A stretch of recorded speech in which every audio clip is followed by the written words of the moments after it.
Hey, good evening. Good evening. Yes, this is another beautiful Friday evening. This is Spirit Journey, and I I apologize. I was live streaming a couple of minutes ago, and the connection got disconnected, and so I'm not sure how far into it stopped, but I'm on my other device that's more reliable. So what I'm going to do, I'm going to go over what I just discussed. Now, this video is going to discuss some of the things I was covering earlier today about what they call the holographic world that we live in. And earlier, what's uploading now actually is a video regarding the holographic world, and I utilize different videos in it to explain what I'm discussing. So that will be available to you, but it's going to take a while for it to upload. But while that's uploading, since it's Friday and you know, it's I like Fridays because it's very introspective for me, and I get to talk about what I've done for the week, whatever things like that, things that are on my mind. And so today, I was watching. Well, what's going to come about in a few days? Next Wednesday, I'm going to do a live show, a live stream with a special guest. His name is Tony Rodriguez, and he has experience with what's called the Secret Space Program, and he's going to discuss in detail about how he was captured and enslaved for the 20-year and back program. And that, so I was watching videos on him on YouTube today, and it's to get me more ideas of what questions to ask him. And as I was doing that, I was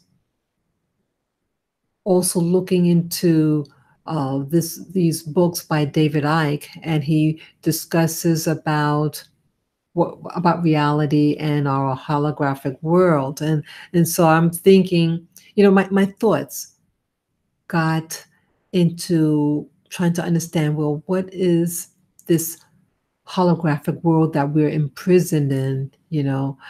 And so I discuss about this thing called the Vesica Pisces. And the Vesica Pisces is really a circle within a circle like this.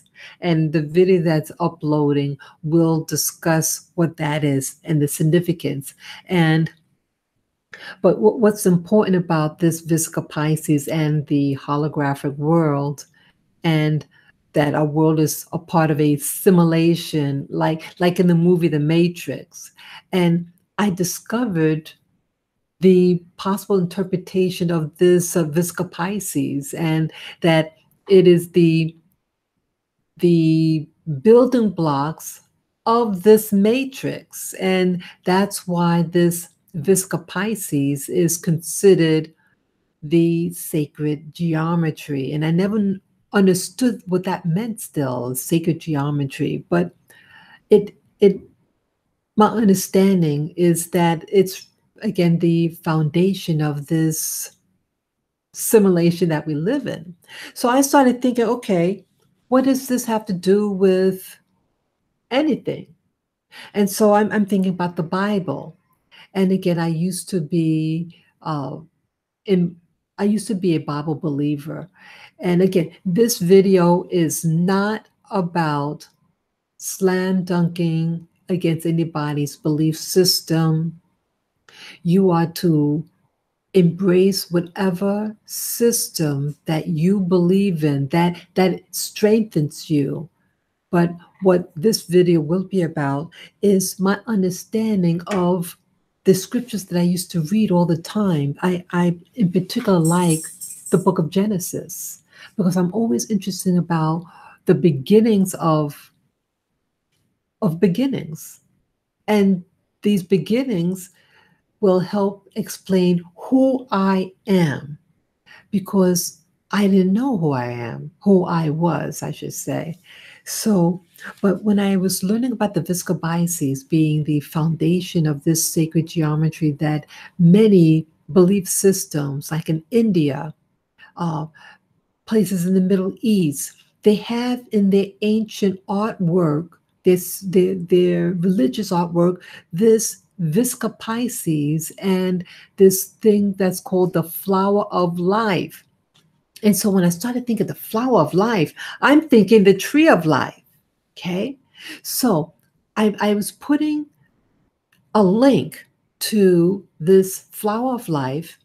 And again, the flower of life, it's like a series of like petals. And I will do a video on that, what that looks like. But in essence, in fact, let me draw it. The flower of life is a series of circles.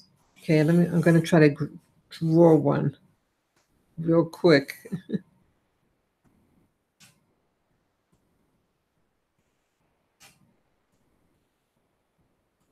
Okay, I'm just drawing these circles.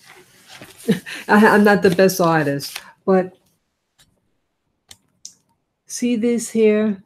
Just think of circle within a circle. And when these circles meet, like see that, and that, it almost looks like petals. But when you have it, nicely drawn out, it forms a pattern. And those patterns form, when they're like that, forms what they call the petal of life. And that's also where the lotus flower comes from. The lotus flower is supposed to be a series of petals, of 100 petals. And so the lotus flower and the tree of life are synonymous. And again, this flower of life is what the hologram system of reality is built upon. And so if that's the foundation, that's why it was worshiped as sacred, because that's really our birth. Our birth is this holographic system. Again, that is what my belief system is. Yes, Lala? Lala? What up? You need water? Hold on just for a moment. I think my doggies might need some water. Hold on.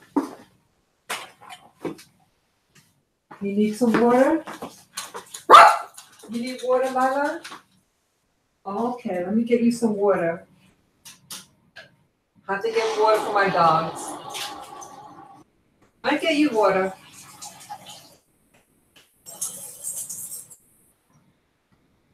Okay, let's get some water. Excuse me. I'm sorry about that, guys.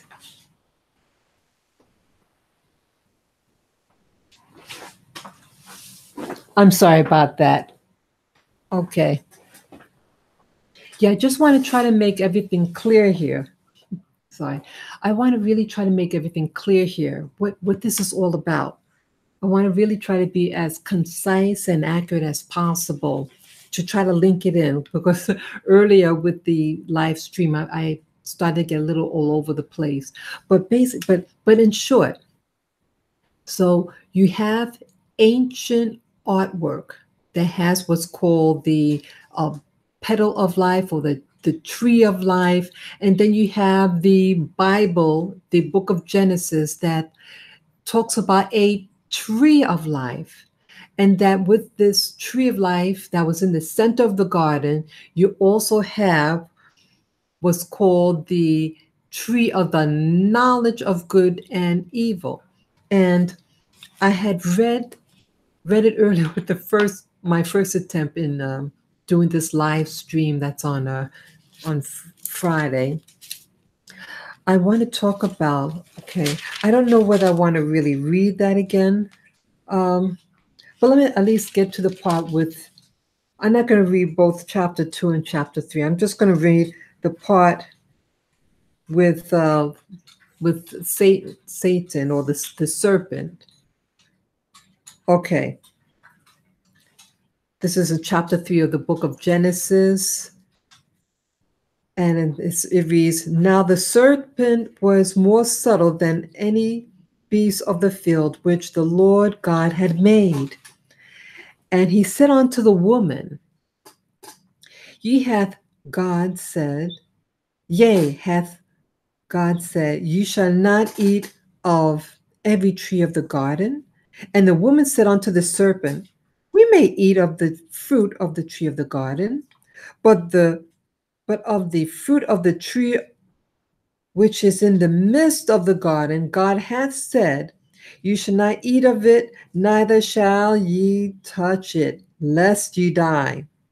And the serpent said unto the woman, You shall not surely die, for God hath known, for God doth know that in the day ye eat thereof, then your eyes shall be opened, and you shall be as gods, knowing good and evil.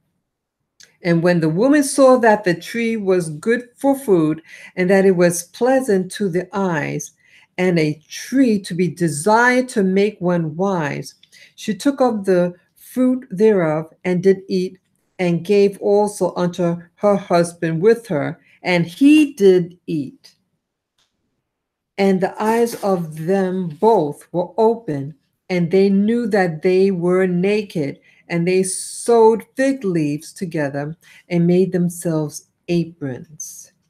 Okay, and then it goes on. But that particular part there, I think is very important because it's saying about a status.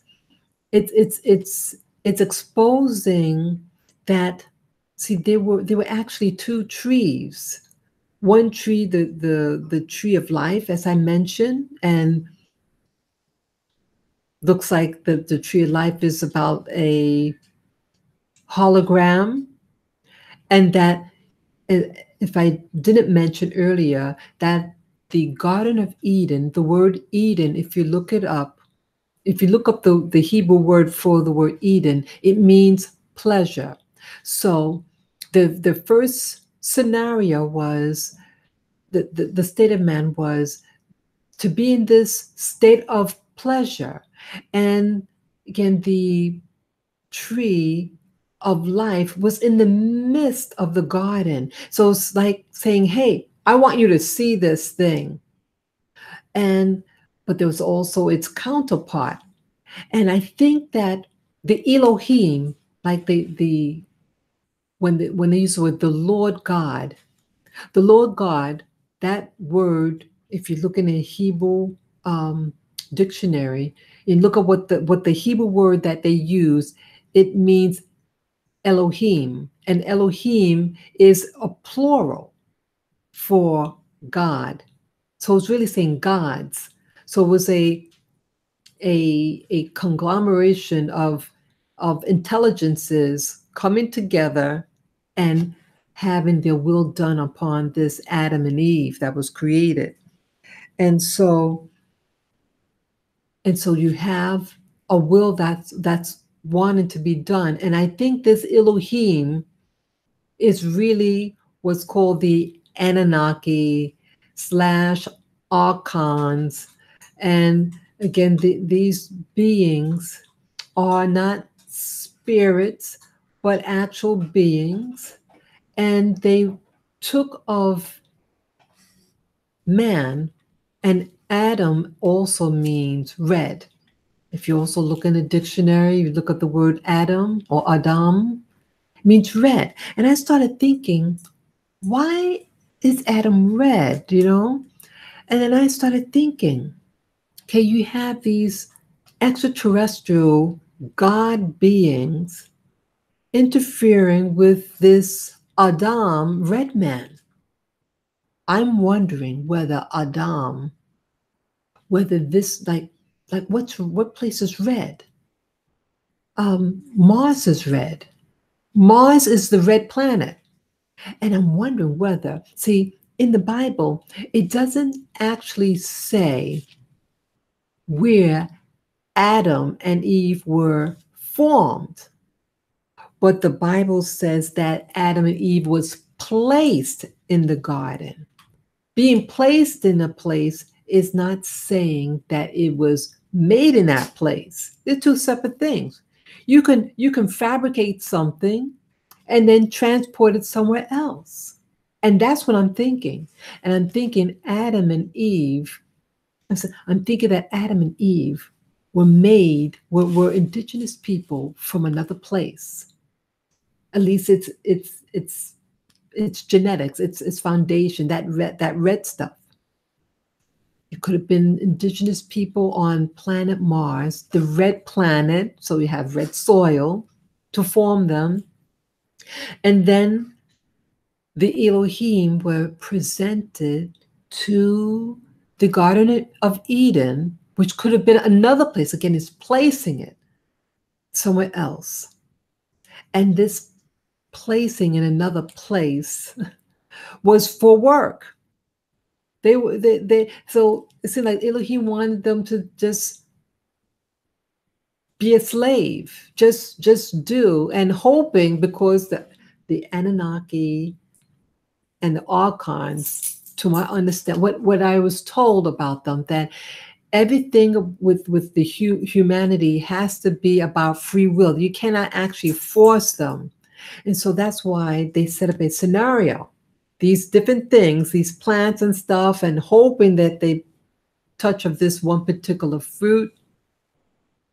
And with that fruit, hoping that they will take off. I think the Elohim wanted or was relying on them to pick up the tree of life.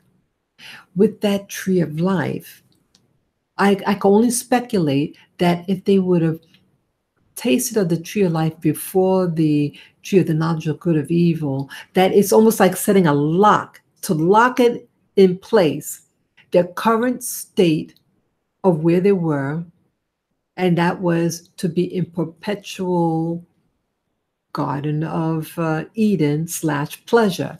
And I think this Garden of Eden, as I show you with the tree of life, as this thing is called, that it's part of the hologram. That the hologram is something that they would perpetually be in, and they wouldn't have any desire to do anything else. They would have been that continually on and do that cycle, that maybe karma, or what do you call it, reincarnation over and over again. That's why they won't die. The tree of life, to be perpetual in that state of pleasure. So they're working happily like the happy slave. But then you have another faction in this matter who's saying, hey, take of this, the tree of the knowledge of good and evil. The knowledge, it's about knowing. What do they want to know? Well, Eve was saying, hey, what's wrong with wisdom? What's wrong with wanting wisdom? I think that's a very goodly thing to want. She doesn't talk about riches. She's just about food. So, it was just the physical need that they have food. Maybe she was hungry. Maybe she was busy working and she was hungry. And then to get knowledge. Someone presented them. And again, she wasn't looking for trouble. And that's what's sad about this whole thing. And why did this serpent, and I think the serpent is another being. You've been hearing all throughout the internet with other planets, and that you have what they call reptilians. And all throughout human history, the oldest known religion is serpent worship. Serpent is a reptile. And so I'm wondering, is this another being, this other faction? And they wanted their will. Again, what is the relationship between this reptile, this serpent, versus the Elohim? That I don't know. But I think in other scriptures it talks about that there was a conflict, there was a war, what they call war in heaven. And I already mentioned in older videos that this war in heaven, this other tree of life, it's another place. It's a place. There's a thing called the tree of heaven that's in another planetary system, another system that's far away. It's a physical place. And so I think it's tying it all in.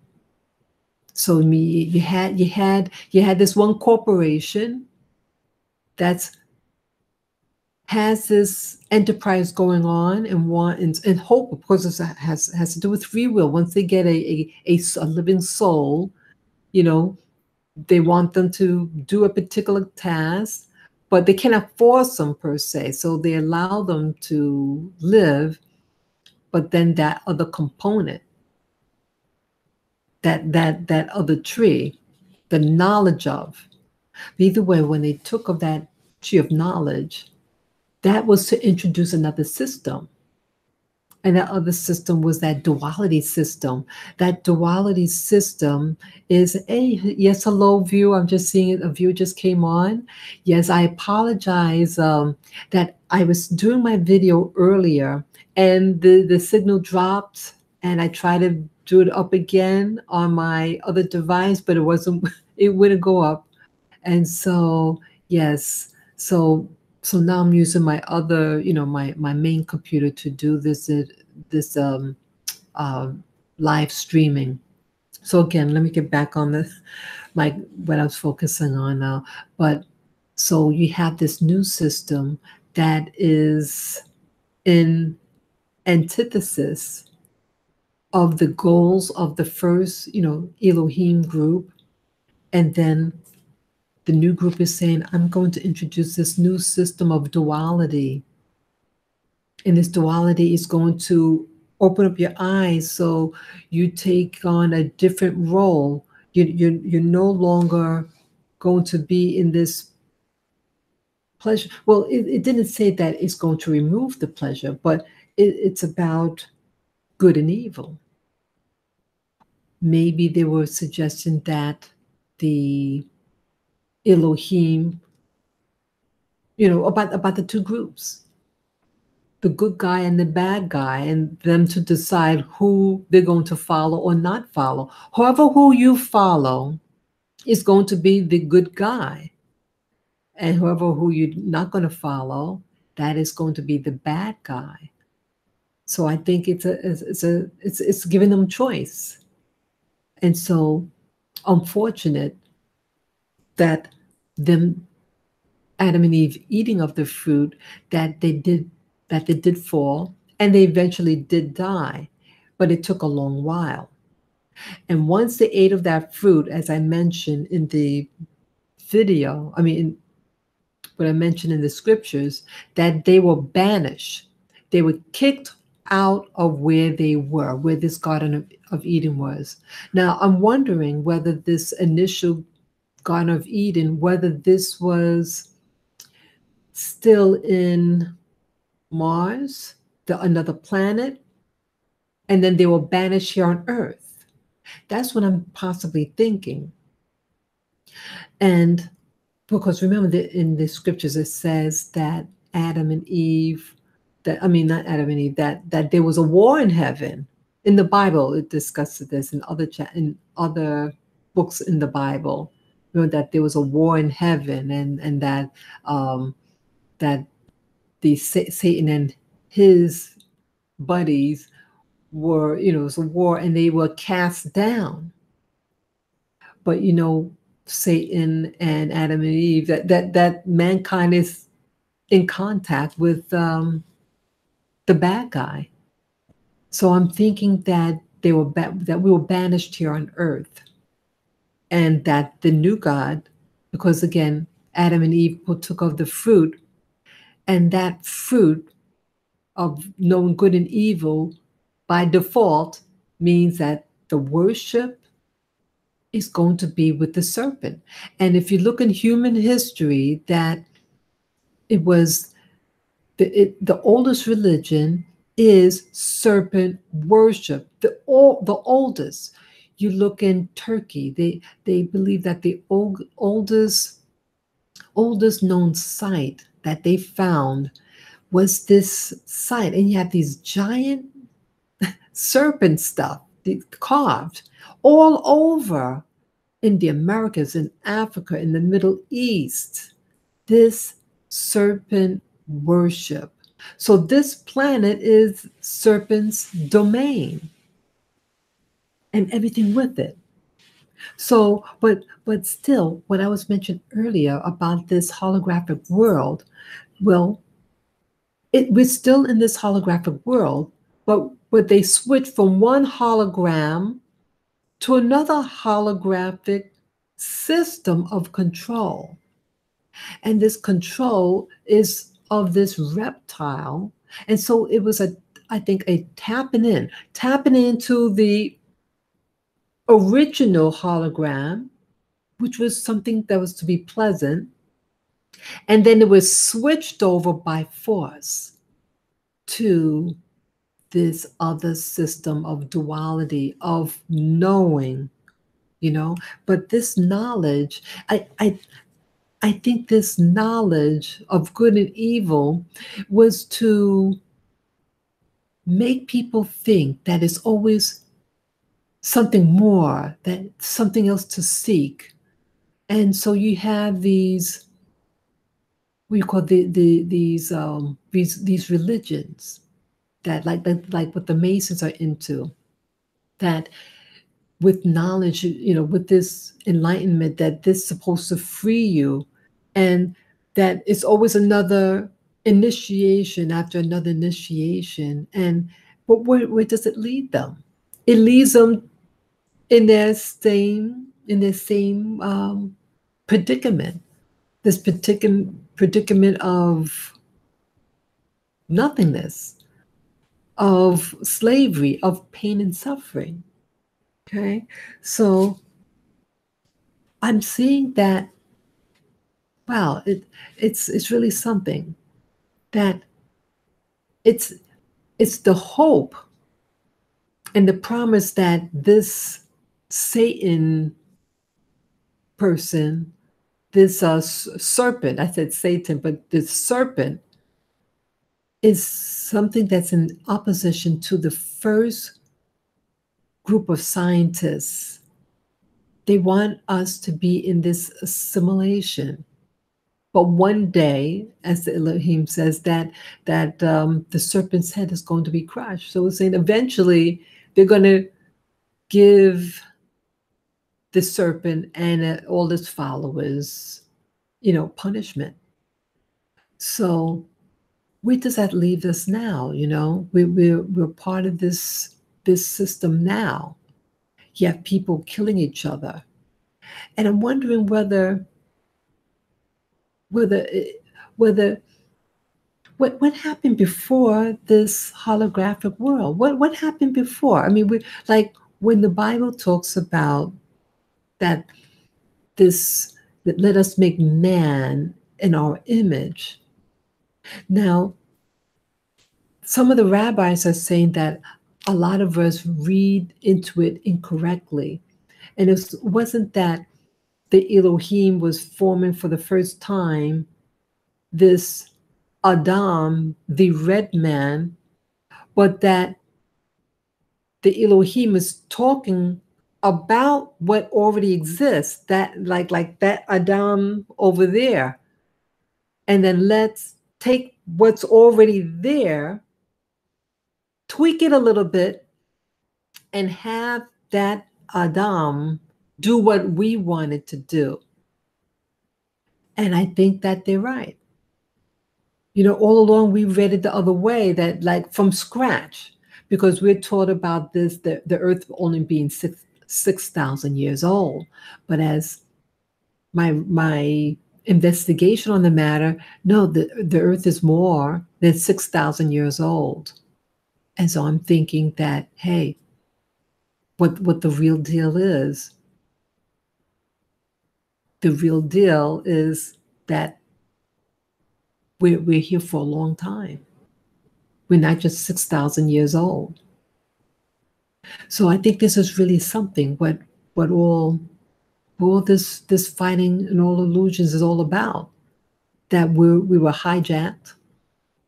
We were in another world, and then someone took our genetics and tweaked it and said, "Oh, we're going to put you doing this. You have free will. That's part of the laws of the universe, that we can't force you per se to do something, and you're going to have free choice. But in that choice, you have two choices. You both be in the hologram. Maybe the Elohim has a higher vibration, and then the serpent has a lower vibration, and is about duality. So it's extreme. It's like manic depressive. Either way up or way down, you know. And unfortunate, we chose, by free choice, but it was through lying and deceit. Because if something's not broken, why try to fix it? So it seems to be emotive. But where does that leave us now? I'm thinking about, okay, if there's a hologram out there, if there's a source to the hologram, and I looked up how they make the holograms, and it's that the original structure is made somewhere else. It's somewhere else, but then the light beams that is used, and then it creates another image, this three-dimensional, but it has no substance to it, and like with what they call the virtual reality, we have these virtual reality glasses, or the handwear, the gear that's attached to our, maybe it's attached to our consciousness, and it keeps us where we are. So somehow we have to try to find that real self of ours, and to break those virtual reality glasses and bondage, because we have a right to be free. It's our right. So I start thinking, like, I'm going to have this guest speaker, this Tony Rodriguez, and he's telling me that there's other lives on other planets. So are these other people or beings on these other planets, did they have a Jesus too? All these people were living on this planet, and now they live on these foreign planets? What is it? How does the Bible story affect these other beings? And why just us? And so it's telling me that there's holes to the Bible. It's not absolute. That it doesn't apply to everybody. So again, it's a bondage that could be holding us back. And it's my desire to find out how to break this bondage, this system, this monetary system of control. Everything here on this planet is about control. And it's depressing, about disease, about growing old and getting Alzheimer's and all these other conditions. It's awful. I have to ask myself, when, with the life out there in other worlds, what do they have a religion? Do they have a religious system? Do they go to church? What system controls them? And that's one thing that I never hear about these programs, about these super space programs. How do they live their lives? What occupations do they have? How do they treat their children? What is the system made out of? I don't know. It'd be really interesting to find out. Since we live in a holographic world here, what about the worlds out there, those other planets? Aren't they all part of the same holographic system? And what's happening now that they want to create a hologram within a hologram within a hologram. And as you know, there's a thing called, what do you call it now? Oh, a fractal. And fractals, it's also being used in that, like, Indian art, that it's a pattern within a pattern within a pattern. It repeats itself, but it forms these pretty patterns. You just look up the word fractals, and they say that, again, like the hologram, everything is a part of itself. It's a reproduction of itself. And so I'm trying to get my train of thoughts now with the fractals. So what about the fractals out there? What builds the societies in those other planets? How will they be living in this world? I think it's all food for thought, because here we're struggling here. But are they struggling out there? Do they know the secret of life? How do we get and break this bondage? I think that's the main thing. The main thing in all this discussion here is, if we're in a hologram, how do we break that hologram? How do we find, like the Wizard of Oz, the wizard? He was behind the scenes, and then eventually Dorothy breaks out of that dream state.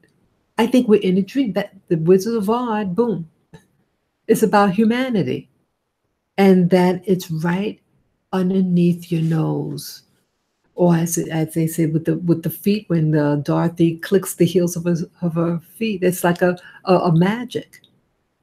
And I'm sure that the red slippers mean something. Oh, hey, it just come into my mind. The red shoes, like Adam being red, maybe going back to your home, going back to Mars. Maybe Dorothy is realizing that her home wasn't in where she went. And it was her desire to go back home, but it was always readily available right at her feet.